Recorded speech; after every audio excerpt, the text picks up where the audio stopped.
Yo, yo, yo, it's Martin from Truskool Boks, and today I have a special guest in the building. Well, not literally in the building, but you know what I'm saying. Two-time heavyweight champion of the world, Chris Byrd. How are you, Chris? Doing great. How you doing? Yeah, I'm pretty good, pretty good. Good. Always wanted to speak to you. Let me get my glazing out of the way. I always thought of you as one of the most underrated, if not the most underrated heavyweights of all time, so it's really a pleasure to speak to you. Thank you. Thank you very much. Yeah, so I want to go over your career a bit. Um, I watched some of your fights, reminded myself of them, so I know what I'm talking about today. But I want to Yeah. start from the beginning. Every boxer has someone that inspired him to become the boxer.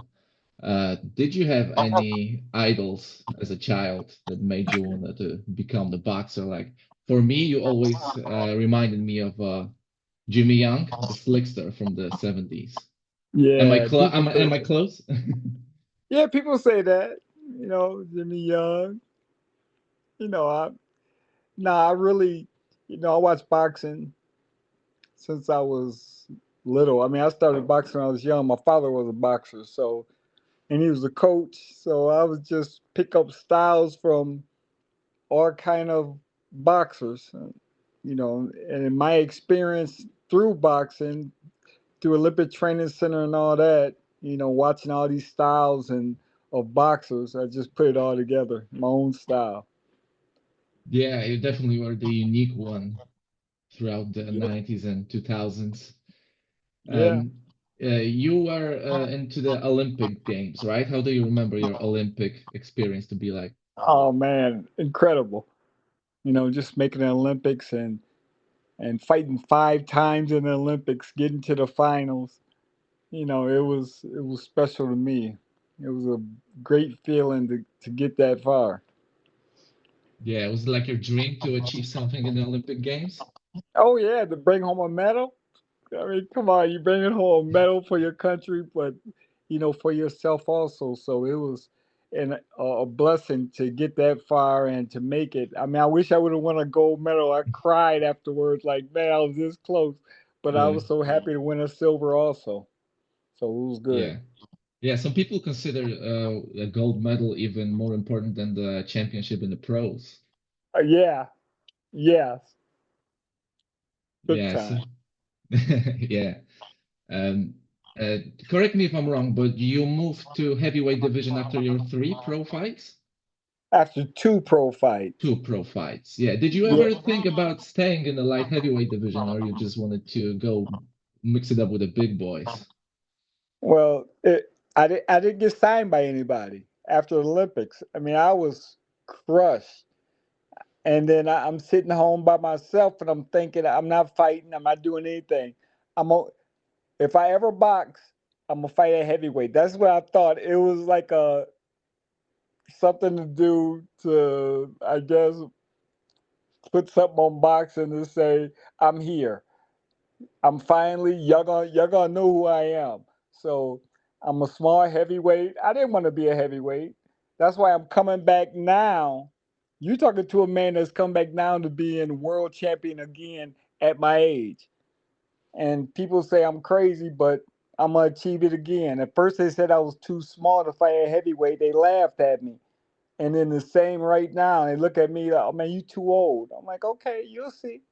I can't fight in the U.S. because of rules of being too old, which is crazy.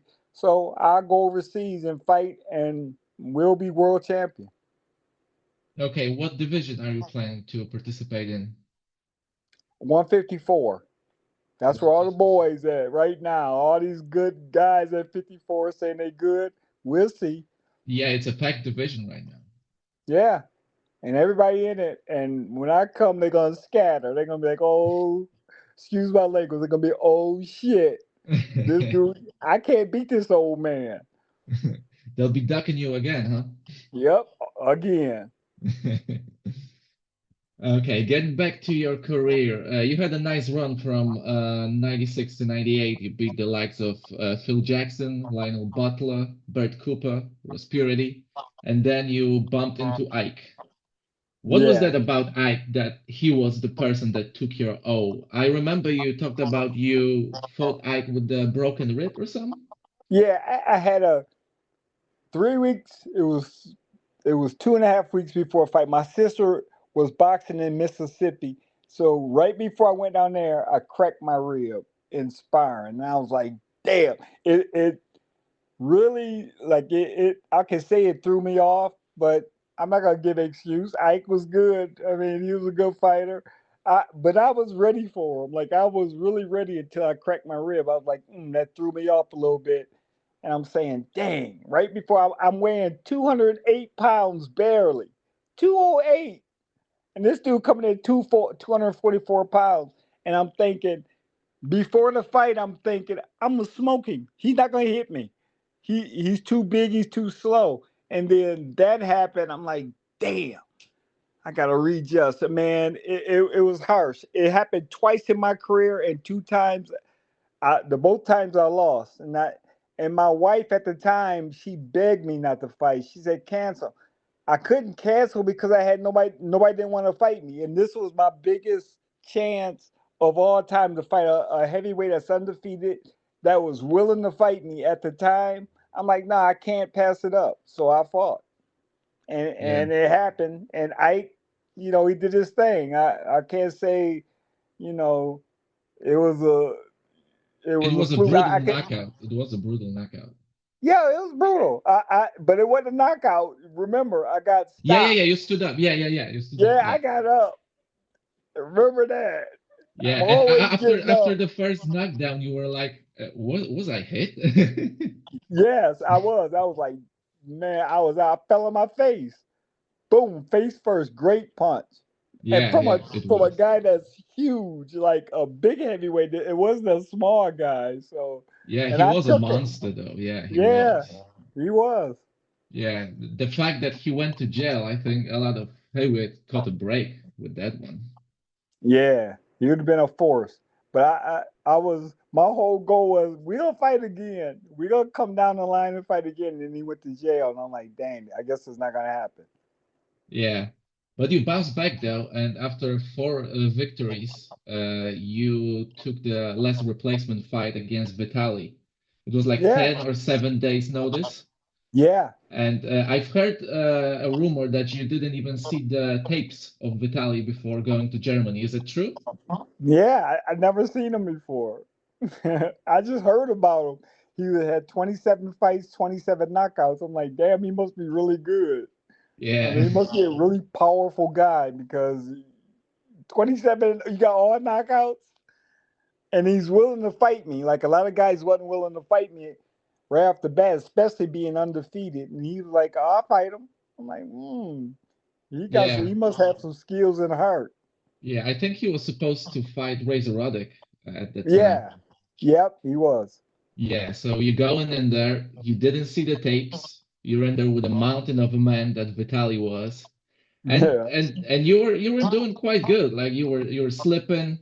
Vitali missed a lot of punches back then, and you are losing on the scorecards. But Vitali Yeah. injured his shoulder. Did you Yeah. remember the moment that he like popped his shoulder, or was it like accumulative? Nah, nah, I didn't. I didn't remember that moment, but I was happy afterwards though Yeah. that he stopped. Yeah, like scorecards don't like show the whole fight, I think, because CompuBox statistics got you landing only 8 less punches and Yeah. like way bigger efficiency as well. I was hitting him with the body shots though.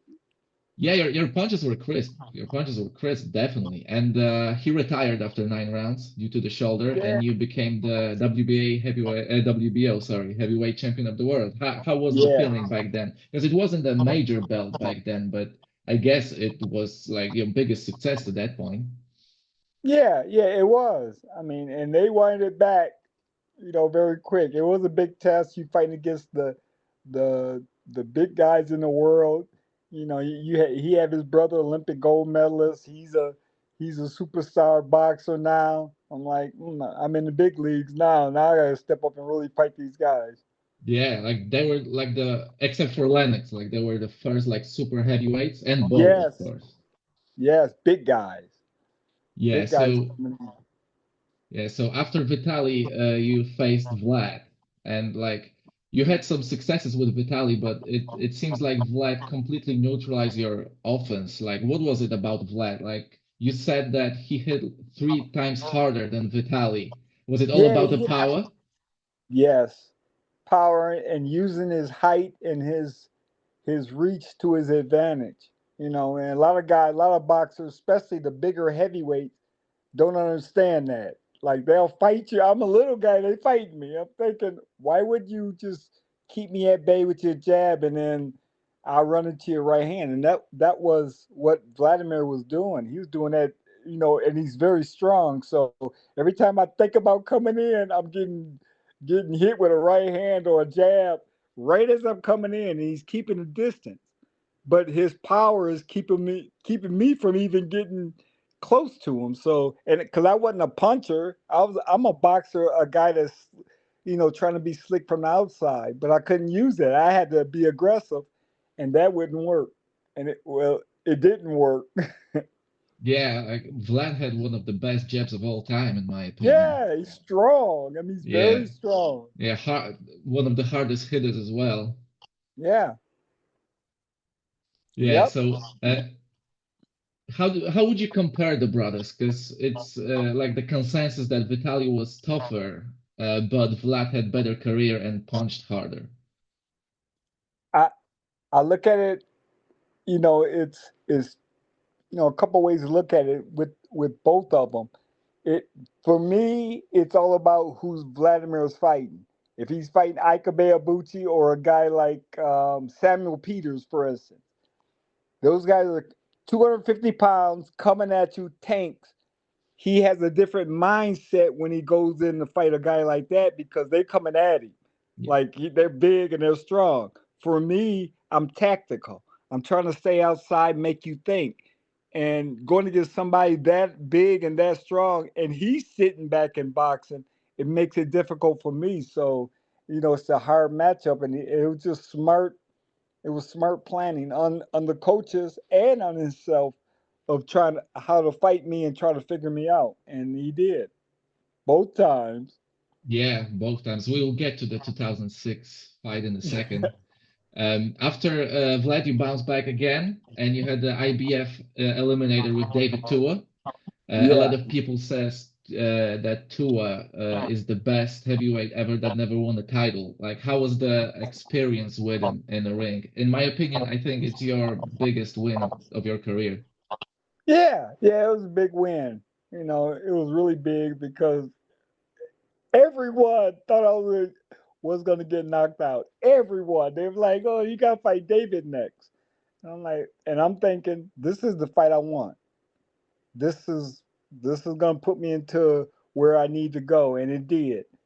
It was a huge fight, but you got to go through it. You got to prove that, hey, I'm the best. Right now, I feel I'm the best. I could beat this guy. I could beat this guy. I could beat Lennox Lewis. I could fight these guys and prove that I'm the best. And I'm very small, so fighting David Tua was an honor to be in the ring with him, but at the same time get the victory and know that I'm one of the best heavyweights in my era. Yeah, and you became the IBF mandatory after that. Were there any talks with Lennox Lewis at that point? Because he finally vacated the belt to pursue the rematch with Mike Tyson, I think, at that time. Yeah, yeah, something like that. I mean, not putting Lennox down, but you champion. You know I'm right there. You have problems with lefties, and I'm coming on strong now. I'm feeling confident, especially after David Tua. I was like, let's go. This is the fight I want. I would take short money. I would take less money for the fight, and I put it out there. I just want the fight because I know when I beat him, I'm on a high right now. When I beat him, I'll make more money than I ever would made ever because I know I beat the best in the world. The smallest heavyweight in boxing gonna beat the biggest guy in the world, and I felt it. But His team didn't want it. They didn't want to have to struggle with a guy with my style and my awkwardness in the ring. And he's pretty, a little clumsy, but he could punch and he's a good Yeah. fighter. But I was ready, man. I'm telling you, I was ready. I want Lennox. That's who I want at that time. I felt nobody could beat me. Yeah, unfortunately, you didn't have a chance to fight him, but you No. fought Evander for the vacant strap. Yeah. Evander was a bit over the hill at that point, but he Yeah. went on to fight for like 5 or 7 more years after that. Even Yeah. people argue he should have beaten Valuyev in 2007. So Yeah. it's not like he was all the way shot. Like, how was the Yeah. experience with Evander? Like, did you see the flashes of the old real deal in there? No, I see some of it. I see. Yes, that's a great question. You see flashes of it, and I'm glad you said it like that. I seen that, but I knowing, just watching the tape, watching how he boxed, he's not gonna beat me. No way, no way. Especially at that time, but no way. Just my skills are. I just thought I looked at the fight. I'm like, nah, he's not gonna beat me. He can't. He's not tall enough. He's not long enough. He's my size, yeah, or around that size. So Yeah, I he was was a just thinking, cruiserweight, basically. yeah, it's light heavyweight. Really, Yeah, Olympics at light heavyweight. So he's not a real big guy. Not saying that you know he's was bad. He was older. He was 40 years old at the time, which yeah. I which I look at now is young. That's not that old. So, but it was just an honor to fight Evander Holyfield, one of the big ones. I wanted Lennox Lewis because he was the top at the time. I wanted to fight Mike Tyson because Mike was my guy. He was a terror, but he has a great name, and when you attach your name to that name, it's like, oh, okay, you beat. Even though they were a little older, but you still got in the ring with them, and it makes you. For me, it makes me feel good because I'm following boxers all the time, and I admire them. So Mike Tyson is one of my favorites, and to be in the ring with one of my favorites, let's go, Yeah, let's like get it. Mike is such a legend that even if you fight him when you're 60, when he's 60, then Yeah, you're immortalized, you know? yes, you're right. You're Yeah, right. so funnily enough, Evander injured his shoulder while fighting you as well. Like what's up with all these guys injuring their shoulders fighting you? Are you just too slick or something? And I guess so. They throw his shoulder out. They keep missing. Yeah, so you won the IBF heavyweight title. Uh, I presume there were no talks of unification with Lennox at that point as well. Man, we always had talks with Linux. They did. They never wanted it. I guess I was just too much of a pest at that time. For I don't know, because I look at boxing like this. For me to be the best, I want to fight everybody. Like I'll fight everybody. I don't care. I want to be the best. And if they say that guy's better than me, let's fight. Yeah, And Lennox had the power to fight me and fight anybody he want in boxing. yeah, And then like they he call was the guy at the time. yes, and they called me a coward. They're like, no, he's not worthy. They put me down, put all these names about me that I was born, I'm not worthy, I'm not this, I'm not that. I'm thinking, why? Why would you do it? Just fight me then. Since I'm Yeah, since I'm all that, fight me. It's an easy fight. So it's like that in boxing, where especially when I was fighting at heavyweight, man, I got turned down so many times. It was crazy. Guys pulling out, they don't want to fight. They said they want to fight, but they did. And I'm thinking, I'm only 208 pounds and nobody want to mess with me. How crazy is this?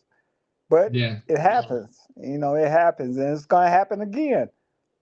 I'm gonna shut the whole weight class down. Nobody want to fight me again. Watch at 154. Everybody gonna have an excuse. I'm be back on here on your podcast saying the same thing at the age 55. 55 years old and he's still afraid of me. Watch. The same thing. My skills are better now. I was sick back then. I had to put on 50 pounds to fight at heavyweight. 50 pounds.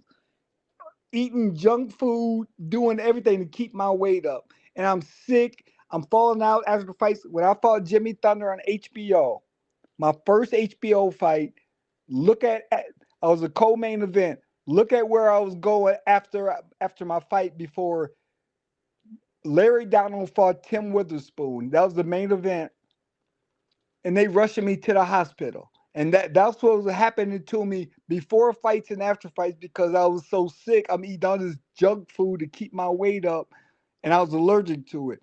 And I'm fighting sick, but now I'm healthy, and that's why I say, watch me fight now. And people laugh at me and say, "Oh, you too old." I'm like, at first they said I was too small. Now they say I'm too old. Let's get it. Yeah, And we'll be watching definitely. no, everybody gonna watch. Everybody gonna watch an old man. Why wouldn't you? Yeah, They're that's a gonna. prize for the box, you know. Yes, everybody gonna watch an old man. Watching this old guy whooping the hell out of all these young kids. They be like, damn, I want to do that. Yeah, going back to your title run, you had the Yeah, defenses against Oquendo and Galata. Like, yeah. I'm Polish, right? So in Poland, like most of the observers thought Galata won that fight, and I'm not one of them. I always claim that it was a close fight that could have gone Yeah. either way. And how do you remember facing Galata? Because there was a lot of controversies surrounding him. Like he was mostly known from like low blows against Riddick Bowe at that time. Like were you kind of self-conscious that he may hit you low during the fight? No, no. Actually, I wanted to fight him so bad always because I always thought he was super good. Like we were coming up like, man, him and David Tua, those two are the guys that will blow you out. But honestly, I'm gonna keep it real. From the time I won the title to the time I lost the title, I was with Don King. And excuse my language, he fucked me for 4 years in a row, not getting paid, fighting fights, going into fights, not wanting to fight. I'm like, I don't want to fight. I'm going through this shit all the through this whole time. I'm going through all this bullshit with him, constantly over money. He half paying me what 30% of my money every single fight. Would you want to fight? What would you do? How would you do it? Couldn't do nothing. And I'm like, damn. And now I talk about it, and I told myself, when I'm done with this bullshit of boxing, this part of boxing being the heavyweight champion and got to go through this shit, I was like, okay, I'll be back. And I'm going to be back at my original weight class and have fun in boxing. This is not fun. I Mm. wasn't having no fun. And anybody can say it. If you want to really know, put my ex-wife on your podcast and she'll say the same thing. Oh, he would have been way better if he wouldn't fought with Don King. Yeah, I don't think I recall anyone saying good things about Dan King ever. Like he put No. up a good fight at some point, but like his fighters, like they always either like put him into court, like saying the same stuff you saying now, like he robbed them of money. Who can fight like that, man? You at the highest level of boxing. You got to where you wanted to get to. I got to where I wanted to get to, and then I get there, and it becomes the worst time in boxing. My worst time. Yeah, I think So Tim Witherspoon had similar story. yeah, yep. And the mental games, all that shit. I'm like, this is crazy. I'm not going through this, man. Nobody should have to go through this. And while you boxing, I'm boxing, and I'm going through that at the same time, knowing afterwards, okay, he just got me for almost all my money. Now I'm fighting for way less money than we signed for. Why you sign a contract? Why you gonna give me a contract and you don't live up to it? That's not honorable. It's not. That's Yeah. not being a great How is that a great promoter?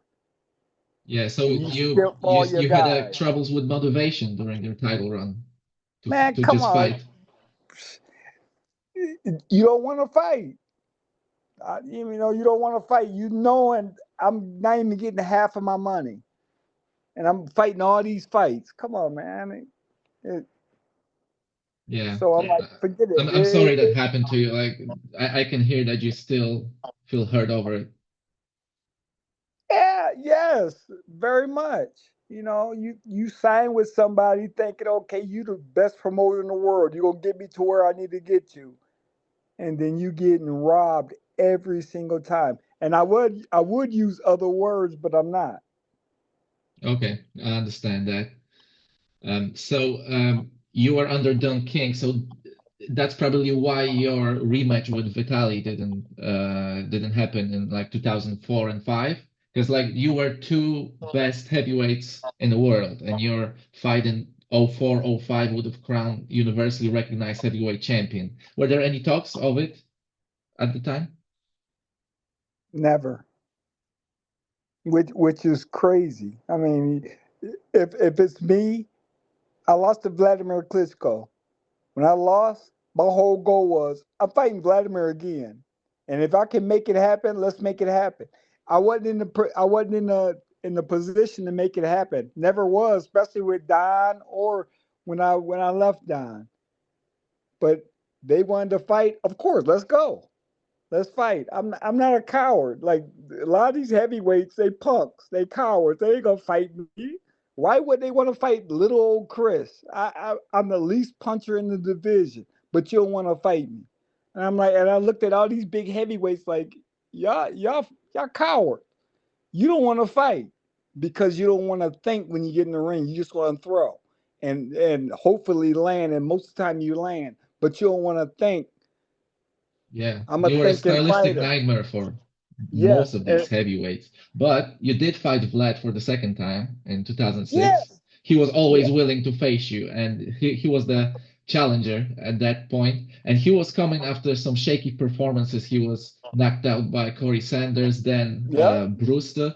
He came back with this thrill and effort against Peter when he was down three times, but still won, and then he yeah. fought you for the title. Like, did you have any other game plan for him at that point? Like, did you consider him fragile at that point? At I think majority of the public consider him as such at that time. How did you No, prepare for Vlad for the second time? I prepare in anger. I can say that. You know, I looked at boxing one way. You know, when you're growing up, you look at boxing one way. Then when you're in it, you look at boxing another way, and you thinking, man, these guys are cheating. They doing all this craziness. I'm like, nobody's saying anything, Judge. They can do drug tests and pass the drug. I'm like, are you kidding? I mean, I understood all this shit. I understood all this stuff. And I'm thinking, man, everybody cheating. Everybody going to get to the top. I ain't going to say everybody, but a majority of these guys are cheating. And I hate cheaters. I hate guys that's using things to progress and make them better in the ring. Nah, I understand that stuff. I'm not stupid. I don't say nothing. All I want to do is be them while they on it. You had to take drugs to get with me. And everybody's telling me, this guy's on it. This guy's on it, man. You got to fight him. Man, he's on this. He's on that. And I'm thinking, well, he's on it. Well, I beat him while he was on his drugs.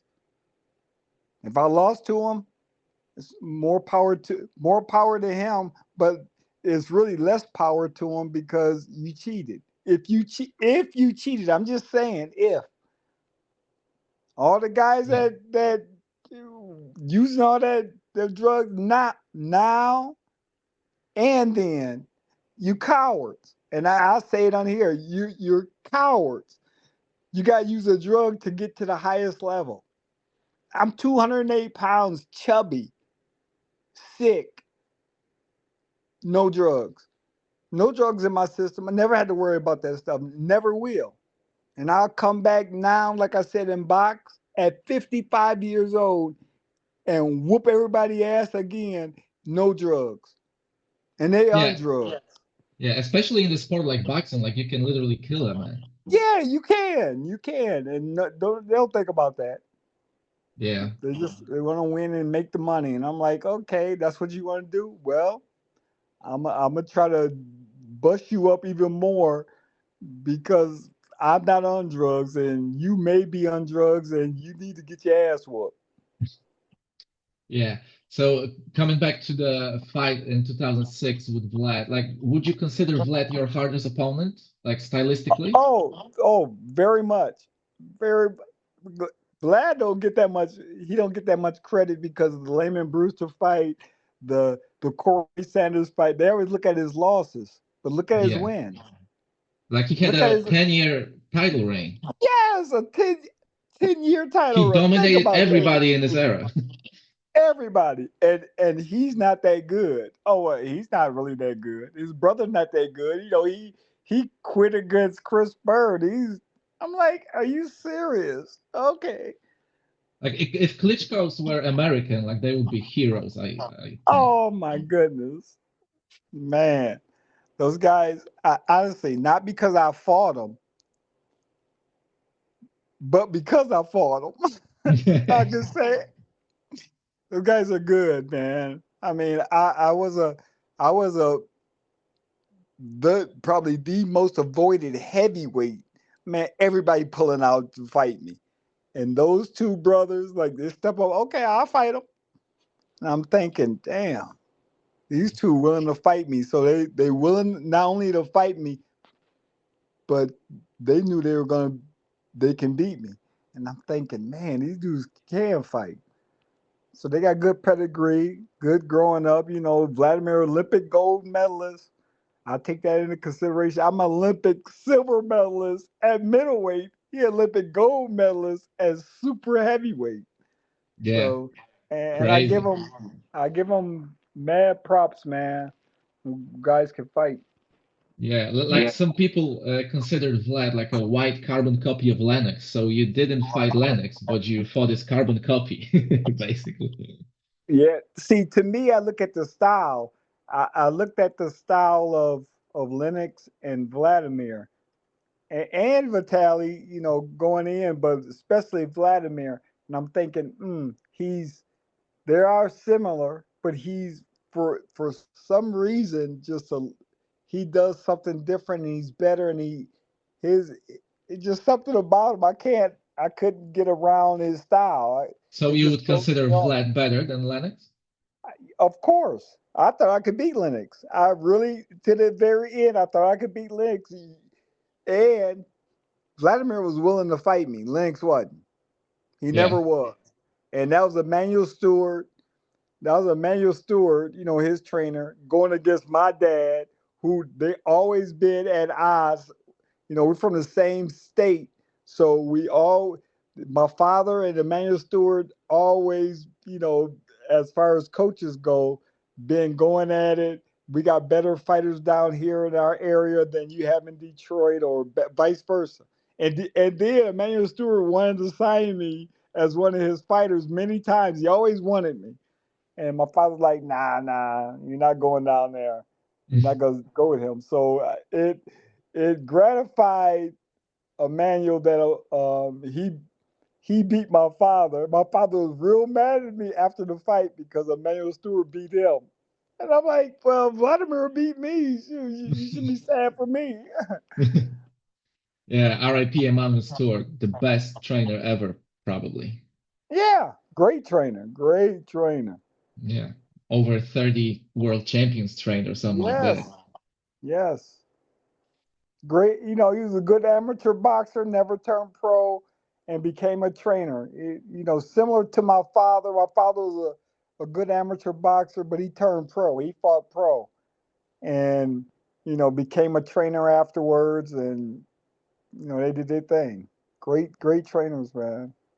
Yeah, and Emmanuel crafted both Lennox and Vlad. Like that's Yeah, crazy. Like he have like two of like top 10 best heavyweights ever. Yes, yes, and made them better fighters too. Yeah, like Both of them. Vlad said, like he never learned to love boxing until he trained with the manual. That's crazy. Yeah, that is. Manual, Yeah, get in your butt. You better get out there and fight. yeah, yeah. Okay, Chen, thank you very much for your time today. It was a pleasure to speak to you. Tell us when we can expect your comeback fight. Well, I'm in Africa in June. I got it scheduled already. I'm fighting June, and then after that, sky's the limit. Can you tell us your opponent, or is it too soon to announce? No, no, Okay, not the opponent yet, but I can tell you promotion that I'll be fighting under soon. It'll be under a new. It's called under a New Spain promotional company.